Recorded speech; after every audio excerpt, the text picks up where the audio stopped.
پاک باز عورتیں کون ہیں؟ وہ مرد کی اس عزت کی حفاظت کرتی ہے جو اللہ رب العالمین جل وعلا نے جو ان کو وہ تفویض فرمایا کہ اگر بیوی، کیونکہ انسان ہے اس کے اندر خطات، جسے اللہ مصابی فرما رہے ہیں، تربیت کا نہ ہونا، یہ سارے معاملات کا نہ ہونا، یہ جب کمی آ جاتی ہے تو اب اگر بیٹی کو بہا رہے ہیں تو ماں باپ کی یہ ذمہ داری ہے ان کو یہ باتیں بتائیں.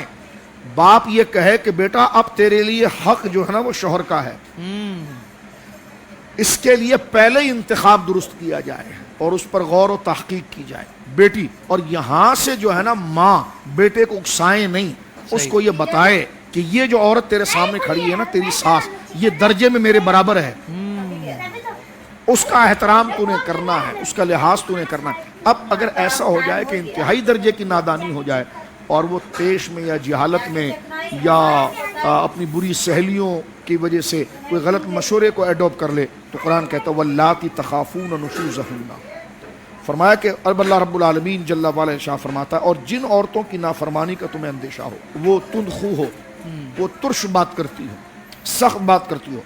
اب دیکھیں یہاں پر شوہر کو میں کہنا چاہ رہا ہوں کہ یہ نہیں کہ پھٹاک سے تو نے تھپڑ مار دیا اور تو نے آگے سے سخت بات کر دی. خاموش رہے، تو قوام ہے، برداشت اس چیز کے اندر لے کر آ. تیرے ساتھ وہ نظام چل رہا ہے کیونکہ شادی جو ہے اس کا مقصد حافظ صاحب افزائش نسل ہے اور اس معاشرے کو اچھے اور خیر کے افراد مہیا کرنا ہے. جو خدا کے دشمن اور دین کے دشمن جو شریر موجود ہیں اس کے آگے فروغ خیر کے لیے خیر کے نمائندے آگے لانا ہے. تو تجھ سے قدرت کام کتنا بڑا لے رہی ہے. مایا کہ اللہ کے نزدیک جائز اور حلال کاموں میں سب سے زیادہ غصہ دلانے والا کام وہ طلاق ہے.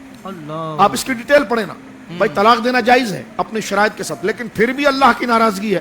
تو یہ کیسا جائز کام ہے کہ جس میں اللہ ناراض ہوتا ہے؟ اس کی وجہ یہ کہ دین کو تیرے سے کتنی امیدیں تھی کہ تیرے گھر گیا اور تیرے آنگن میں یہ بچے آ چکے ہیں، یہ پھول جیسے بچے کھل رہے ہیں، اب یہ بڑھیں گے، یہ معاشرے میں جائیں گے، اچھا معاشرہ ترتیب دیں گے، اچھائی کا فروغ ان سے ہوگا، تعلیم کا فروغ. پھر یہی اولاد اس کے لیے ماں باپ کے مرنے کے بعد یہ صدقہ جاریہ بنتی ہے. لیکن کب ہوگا؟ جب ماں باپ اس اولاد کی قدر کرے اور اپنی قبر کی فکر کرے تو ان بچوں کو وہ تحمل کے ساتھ سنبھالے. تو جو ایسے ماں باپ ہوتے ہیں نا ان کے بارے میں قرآن کہتا ہے وَاللَّاتِي تَخَافُونَ نُشُوزَهُنَّ. اگر شوہر کو پھر بھی اپنی بیوی کی تندخوئی اور سختی کے ساتھ اس کو بہت زیادہ پریشانی ہو، فرمایا جن عورتوں کی نافرمانی کا تمہیں اندیشہ ہو تو کیا کرو؟ ڈنڈا مارو، ان کو دھکا دو، ان کو طلاق دے دو. اللہ اکبر. دیکھیں رب کس طرح روکتا ہے. فرمایا فَعِيظُهُنَّ، ان کو تم نصیحت کرو. کیا کر رہی ہو تم؟ بچے چھوٹے ہیں، کیا کر رہی ہو؟ کیا کہہ دیا میں نے؟ چلو میں ہی معافی مانگ لیتا ہوں، کیا حرج ہے اس میں؟ چلو درگزر کرو ان کے لیے. مرد آگے بڑھے، وہ جھکے، کیونکہ وہ قوام ہے. وہ نادانی میں جذباتی، اس کی فطرت ایسی ہے کہ وہ انجام سے غافل ہے. وہ سب جب تازیے ٹھنڈے ہو جاتے ہیں نا پھر اس کو پتا چلتا ہے ہاں یہ کیا ہو گیا. لیکن مرد وہ ہے جس کو انجام پہلے نظر آ رہا ہوتا ہے. وہ جس عمر کے اندر وہ اس کا جو مزاج اور فطرت ہے نا اس کو انجام نہیں پتا ہوتا، اس لیے وہ سب کر جاتی ہے. مرد کو انجام پتا ہوتا ہے تو لہٰذا یہ پہل کر کے ایکسکیوز کر لے. اور دیکھیں اللہ نے فرمایا کہ فَعِظُوهُنَّ، وہ اس کو نصیحت کرے. کیا کر رہی ہو؟ دیوانی ہو گئی ہو؟ کیا بات کر رہی ہے؟ یہ بات ایسی نہیں کی جاتی ہے. اور پھر اس وقت کہہ کر چلا جائے. یعنی جب گرما گرمی ہو جائے تو وہ سامنے مقابلہ نہ کرے، کیونکہ وہ اس سے مقابلہ کر رہا ہے کہ جس کو اپنے انجام کی خبر نہیں ہے. تو وہ ترس کھائے کہ اس کو تو اپنا انجام بھی نہیں پتا کہ میری زبان سے اگر کوئی جملہ نکل جائے تو اس کا انجام کیا ہوگا اور پھر ان بچوں کا کیا ہوگا. بہت بلند جملہ ہے. اللہ نے مرد کو قوام بنایا ہے. وہ نکلے گھر سے چلا جائے، کمرہ چینج کر دے، تھوڑا سے ماحول ڈھلے گا، 5 منٹ کے بعد خود معاملے سارے درست ہو جاتے ہیں اور بندہ پہل کرے ان اولاد کے لیے. اب دیکھیں اللہ کہتا ہے کہ جب تمہیں خوف ہو اپنی نافرمان بیوی سے تو تم اس کو نصیحت کرو. پھر بھی اگر وہ باز نہ آئے تو کیا کریں؟ طلاق دے دیں. فرمایا کیا کریں؟ اگر وہ نافرمانی کریں تو طلاق دے دیں. فرمایا نہیں، سمجھاؤ، نصیحت کرو اس کو. اور نصیحت میں یہ ہے کہ ان کے قریب کے جو نیک لوگ ہیں جو تمہارے ٹاؤں میں نہیں لگتے، اچھا ہوا پھڈا ہو گیا، جو سنجیدہ لوگ ہیں جن کا ادب وہ بھی، ارے کوئی نہ ملے تو اعتماد رب سے زیادہ کسی پر ہوتا ہے. حضور ان کی حدیثیں کھول کے دکھا دو یار، قرآن دکھا دو. اللہ اکبر. اگر کوئی مخلص مشیر آپ کو نہ ملے تو قرآن تو ہے نا، سورہ نور دیکھ لو. میری بہنیں سورہ نساء پڑھیں پوری، اللہ اکبر، سورہ نور پڑھیں، اس میں سارا ضابطہ آ جاتا ہے. نہیں ہمیں پھر یہ بھی تو نہیں، ہم سب ہمارا گھر توڑنا ہی چاہتے ہیں.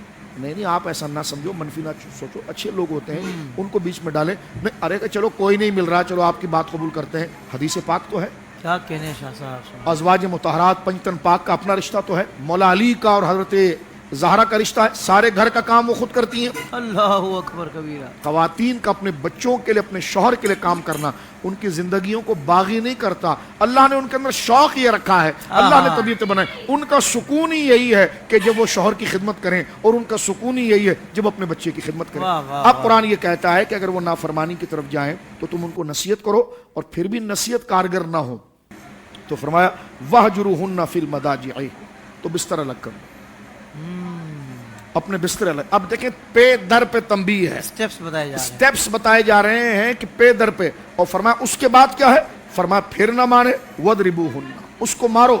یعنی اس کو، اس کی تشریح کیا ہے جو نبی پاک نے کی ہے.